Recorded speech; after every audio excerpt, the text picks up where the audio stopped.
Proklamasi.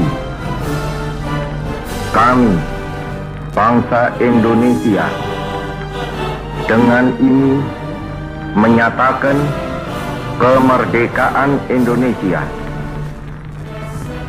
Hal-hal yang mengenai pemindahan kekuasaan dan lain-lain diselenggarakan dengan cara saksama dan dalam tempo yang sesingkat-singkatnya.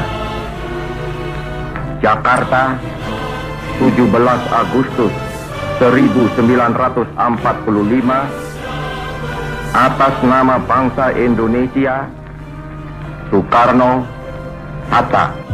Bagi rakyat Palembang, pertempuran ini menjadi momentum perjuangan mereka untuk mempertahankan tanahnya agar tindakan penjajahan tidak terulang kembali pasca proklamasi kemerdekaan Indonesia.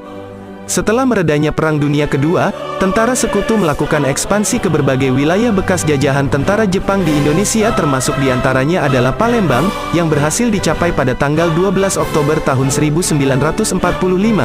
Di bawah komando Letnan Jenderal Carmichael bersama para tentara Belanda.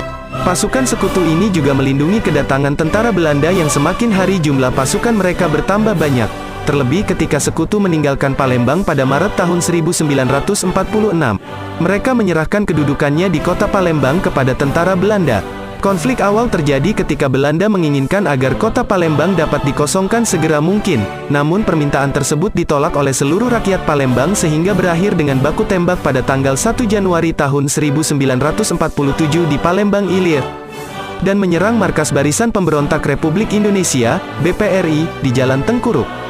Beberapa tokoh penting yang memimpin jalannya pertempuran dari pihak tentara dan pejuang Indonesia diantaranya adalah Kolonel Maludin Simbolon, Letnan Kolonel Bambang Utoyo, Mayor Rasyad Nawawi, dan Kapten Alamsyah. Suasana menjadi panas ketika sekutu secara tidak sah menggeledah rumah penduduk untuk mencari senjata. Akibatnya, meletuslah suatu insiden, yaitu pertempuran 5 hari 5 malam di Palembang. Pertempuran tersebut merupakan perang 3 matra yang pertama kali kita alami, begitu pula pihak Belanda yang melibatkan kekuatan darat, laut, dan udara. Belanda sangat berkepentingan untuk menguasai Palembang secara total karena ingin membuktikan kepada dunia bahwa mereka benar-benar menguasai Sumatera dan Jawa. Ditinjau dari aspek ekonomi, jika kota Palembang dikuasai sepenuhnya maka berarti juga dapat menguasai tempat penyulingan minyak di Pelaju dan Seigerong. Selain itu dapat pula perdagangan karet dan hasil bumi lainnya untuk tujuan ekspor. Sedangkan jika ditinjau dari segi militer, sebenarnya pasukan TRI dan pejuang yang dikonsentrasikan di kota Palembang merupakan pasukan yang relatif mempunyai persenjataan yang terkuat, dibandingkan dengan pasukan-pasukan di luar kota lainnya. Demikianlah histori singkat pertempuran 5 hari 5 malam di Palembang.